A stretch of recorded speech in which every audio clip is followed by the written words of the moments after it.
নমস্কার দর্শক বন্ধু, জ্যোতিষশাস্ত্রের এই বিশেষ অনুষ্ঠানে আপনাদের সকলকে স্বাগত। দর্শক বন্ধু, সূর্য, এই সূর্যকে বলা হয় গ্রহের রাজা। এবার রাজা আসছেন নিজের ঘরে। হ্যাঁ দর্শক বন্ধু, রাজা আসছেন নিজের ঘরে, অর্থাৎ সূর্য সিংহ রাশিতে প্রবেশ করতে চলেছেন। তো নিজের ঘরে আসছেন, নিজের ঘরে আসলে সূর্যের যে উজ্জ্বলতা, সূর্যের যে প্রভাব বহু গুণ বৃদ্ধি পাবে। আর এর কারণে বেশ কিছু রাশির মানুষদের যথেষ্ট ভালো উন্নতি হতে চলেছে। বলতে পারেন ভাগ্য একদম চকচক করে উঠবে, উজ্জ্বল হয়ে উঠবে বেশ কিছু রাশির ক্ষেত্রে। কোন কোন রাশি, কাদের জন্য খুব ভালো হতে চলেছে নিশ্চয়ই আপনাদেরকে বলবো। তার আগে যারা আমাকে দেখাতে চাইছেন, জ্যোতিষের কোনো বিচার করাতে চাইছেন, আপনাদের কোনো জ্যোতিষ জিজ্ঞাসা রয়েছে, যে কোনো জ্যোতিষ নিয়ে পরামর্শ করতে চাইছেন, কুণ্ডলী দেখাতে চাইছেন, প্রতিকার চাইছেন, প্রতিবিধান চাইছেন, তাহলে সেক্ষেত্রে আমার সাথে যোগাযোগ করবেন। নিচে নাম্বার দেওয়া আছে 9830564500। এই নাম্বারে হোয়াটসঅ্যাপ করে বা ফোন করে আপনি অনলাইন পদ্ধতির মাধ্যমে দেখাতে পারেন, প্রয়োজনে কাছে এসেও দেখাতে পারেন। কিভাবে করবেন, ওখানে ফোন করলে বা হোয়াটসঅ্যাপ করলে আপনাকে ডিটেলস বলে দেবে। আসুন আসা যাক আমাদের মূল আলোচনায়। সিংহ রাশিতে সূর্য প্রবেশ করছে, কি হতে চলেছে, কোন কোন রাশির ভাগ্য যাবে চমকে। দেখুন, 16ই আগস্ট সন্ধে 7:53 সূর্য তার রাশি পরিবর্তন করবে। প্রায় 30 দিন এই রাশিতে থাকার পর 16ই সেপ্টেম্বর কন্যা রাশিতে চলে যাবে। তার মানে থাকবেন কতদিন? 30 দিন।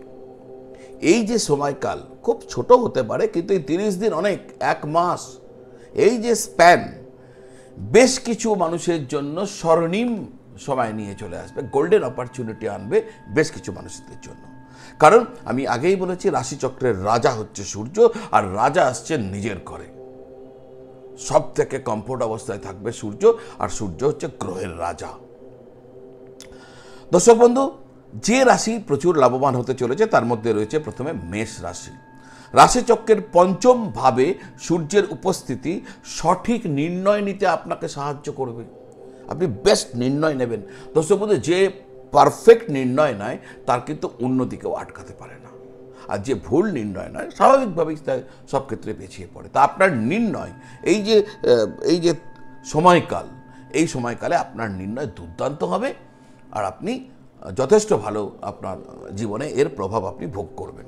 আপনার মান সম্মান বৃদ্ধি পাবে এই সময়কালে, কর্মক্ষেত্রে উন্নতি হবে, এবং ঊর্ধ্বতন কর্তৃপক্ষদের কাছ থেকে আপনি যথেষ্ট সাপোর্ট পাবেন, তারা আপনাকে ভালোবাসবেন আপনার কর্মক্ষেত্রে।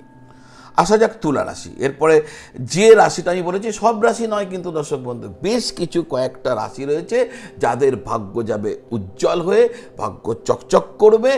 কাদের? তো প্রথমে বলে গেছি মেষ রাশি, এবার আসছে তুলা রাশি। তুলা রাশি জাতক জাতিকাদের জন্য সিংহ রাশিতে সূর্যের গোচর খুবই ফলদায়ক প্রমাণিত হতে চলেছে। আপনি আপনার কাজের ক্ষেত্রে অনুকূল ফল পাবেন, আর এই সময় আপনার আয় বৃদ্ধি হতে পারে। আপনার আর্থিক স্থিতি মজবুত হবে। কাজের ক্ষেত্রে যেমন উন্নতি দেখা দেবে, তেমনি যারা নতুন ব্যবসা করার চেষ্টা করছিলেন, এতক্ষণ হচ্ছিল না, এই সময়কালে আপনাদের ব্যবসা স্টার্ট হয়ে যেতে পারে, এবং যথেষ্ট ভালোভাবে আপনার ব্যবসাকে আপনি এগিয়ে নিয়ে যাবেন। এই সময়কালে নতুন সম্পত্তি কেনার একটা যোগ দেখা যায়। আর যারা বিনিয়োগ করে রেখেছেন, এদিক কোনোভাবে কোনো ইনভেস্ট করে রেখেছেন, তারা কিন্তু এই সময়কালে ভালো রিটার্ন পেতে পারেন। যারা আমদানি রপ্তানি ব্যবসার সাথে যুক্ত রয়েছেন, তাদের এই সময় অনেক ভালো হতে চলেছে। আর যাদের এখনো সন্তান হয়নি, তারা হয়তো এই সময় তাদের এই যে সুখ তারা প্রাপ্ত হতে পারেন। আর যাদের সন্তান হয়ে গেছে, তারা সন্তানকে নিয়ে গর্ব অনুভব করতে পারেন, সুখ অনুভব করতে পারেন। তো এই হলো তুলা রাশি। পরের যে রাশির ভাগ্য এই সূর্যের প্রবেশের কারণে, গোচরের কারণে, ট্রানজিটের কারণে উজ্জ্বল হতে চলেছে, তার নাম, সেই রাশি হচ্ছে কর্কট রাশি। দর্শক বন্ধু, আমি চন্দ্র রাশি নিয়ে আলোচনা করছি। কর্কট রাশির জাতকদের জন্য সূর্য রাশিচক্রের দ্বিতীয় ভাব অর্থাৎ ধনভাবে আসছে। আপনার অ্যাকুমুলেশন, মানে যেখানে আপনার সঞ্চয় হয়, এই সময়কালে আপনার আর্থিক অবস্থা আগের থেকে ভালো হবে। কর্কট রাশির জাতক জাতিকাদের যারা রয়েছেন, আপনাদের নতুন যানবাহন বা নতুন সম্পত্তি কেনার যোগ রয়েছে। কর্মজীবনেও উন্নতি যথেষ্ট ভালো হবে, অগ্রগতি হতে থাকবে। এই সময়কাল আপনার কথা অত্যন্ত আকর্ষক হয়ে উঠবে, আপনার কথা অন্যকে প্রভাবিত করবে, অন্য লোকেরা আপনার কথাবার্তার দ্বারা আকৃষ্ট হতে থাকবেন।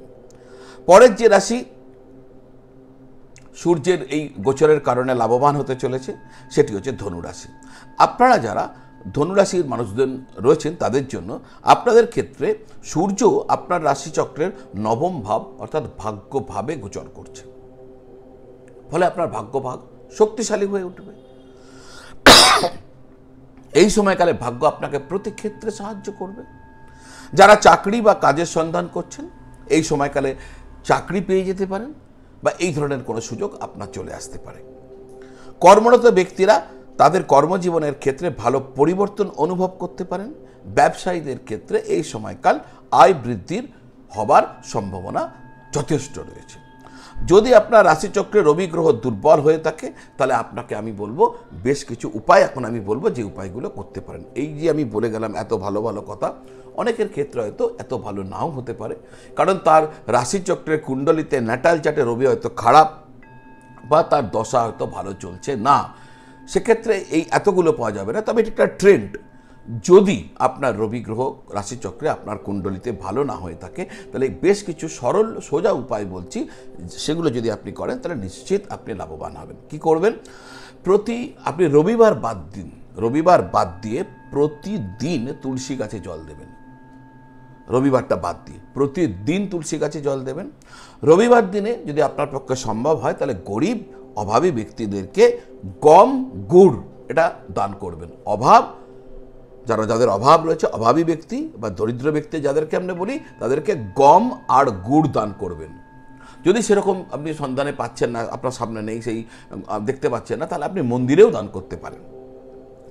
প্রতিদিন আদিত্য হৃদয়ম স্তোত্রম এই মন্ত্র আপনি পাঠ করবেন। আদিত্য হৃদয়ম স্তোত্রম এই মন্ত্র পাঠ করবেন।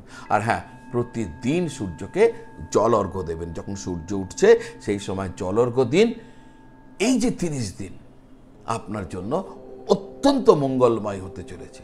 তো দর্শক বন্ধু, যদি আমার এই অনুষ্ঠান কাজের বলে মনে হয়, যদি আপনাদের ভালো লেগে থাকে তাহলে চ্যানেলটা সাবস্ক্রাইব করবেন, বেল আইকন প্রেস করে দেবেন, আর হ্যাঁ, লাইক কমেন্ট করবেন। আপনাদের কথা আমাকে উৎসাহিত করে, আপনাদের মন্তব্য থেকে আমি অনেক কিছু জানতে পারি, তো কমেন্ট করবেন। আজ এই পর্যন্ত, আবার দেখা হবে। নমস্কার।